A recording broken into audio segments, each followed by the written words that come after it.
In this video, you're going to discover the biggest delegation mistake leaders make. Here's a brief overview. First, we'll discuss how not delegating effectively could be holding you and your company back. Second, we'll cover what the real delegation mistakes are, and they're not what you think they are. Third, we'll look at who is most prone to suffer from these mistakes and why.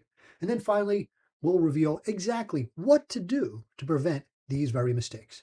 Now, make sure to stick to the end because I'll also let you know what the one critical mind shift is that will keep these mistakes from ever occurring again. Now, we all know delegation is important. Every leadership book out there talks about it, and the statistics, frankly, bear it out.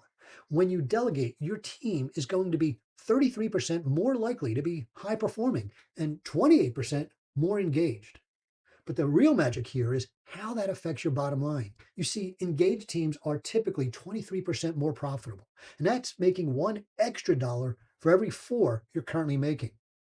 They also see an 18% increase in sales. So when you factor in greater sales with greater profitability, the actual increase in profits is a whopping 45%.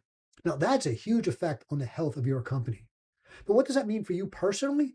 Well, according to the Development Dimensions International, you are more likely to be promoted by delegating by 112%.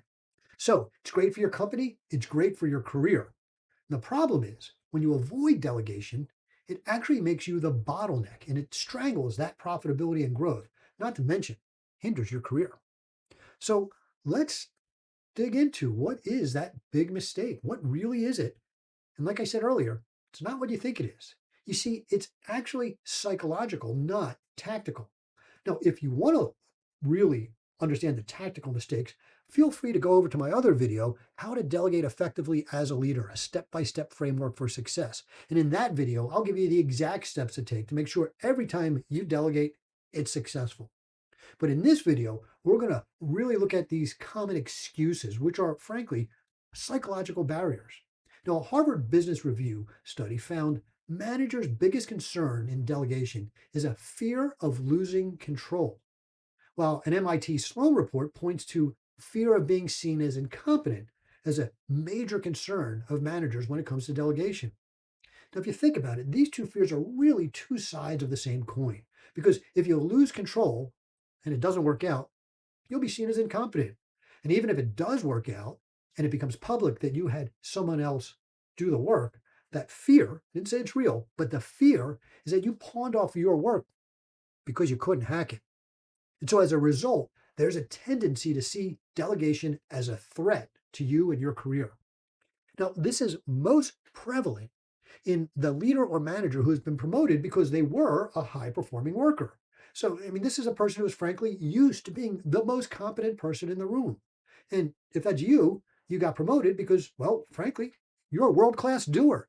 Congratulations. You are the expert. You are the problem solver. But now, that very strength, that identity as the person who gets it done, as the doer, has become your biggest liability. And you may feel frustrated that your team isn't stepping up.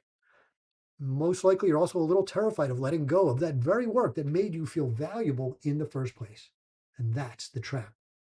See, you're trying to manage the work instead of leading your people. And so this is how we break the cycle. Now, before we get there, if you're already feeling the tension of being that bottleneck, go ahead, hit that like button and drop a comment below with that one task you know you should delegate and you haven't done it yet. And while you're there, do me a favor, subscribe to the channel and hit the bell so you never miss a single tactical breakthrough. All right, so what do? We recognize that we have this fear and we really think it's well placed, right? This is not a fear that we think, oh, this is not a reasonable fear. We look at it and go, yeah, there is nobody better. And that may even be the case. So how do you overcome that? You can't just decide to delegate if your identity is fighting you. The trick is you have to reframe how you think about your role and the value you bring to the job. So here are three strategies to help you do just that. First, let's stop identifying as that worker bee and instead start identifying as a leader. See, The fear of losing control is really the fear that doing the work is what makes you valuable. After all, it's what has made you valuable in the past. But your job is no longer to complete the task. It's to ensure the task gets completed. And your role in the team now is something different than it was. It is now the fixer. You are the one person who is in a position to remove any of the barriers that might creep up that keep your team from succeeding. And that shift changes everything. See, if someone needs more training, you're the person who will make that happen. If another department is holding you up or causing problems, you're the person that needs to address it. If a process needs adjusting or fixing, well, that's also you. The second piece of advice is instead of viewing delegation as a threat, reframe that in your mind. Delegation becomes a value multiplier. So if you're worried someone else might do the job better, it's not a threat. It's actually a win. As a leader, your value is no longer judged by how well you execute the task. You're judged by how well you build capacity. So when you delegate, you're actually going to get time back to plan, to strategize, to do the high value work only you can do. Now, our third tactic is to view delegation as a time investment, not a time cost. Yeah, it may be true that you could do it faster yourself, but that excuse is a short-term trap because it means you're going to have to keep doing it. But if you mentor someone, and it takes effort up front for sure, but once they're up to speed and they're capable, you never have to do that task again. You've just gained a whole lot of time back. And that ROI isn't in the hours you save today, it's in the freedom and scalability you gain forever. Now, you have the three mindset shifts that will help break you through the resistance. But as I said in the beginning, there is one critical shift that will keep these mistakes from ever occurring again. And it's the real reason you're not delegating. It's not because you fear your team will fail. It's because you are afraid of losing your identity.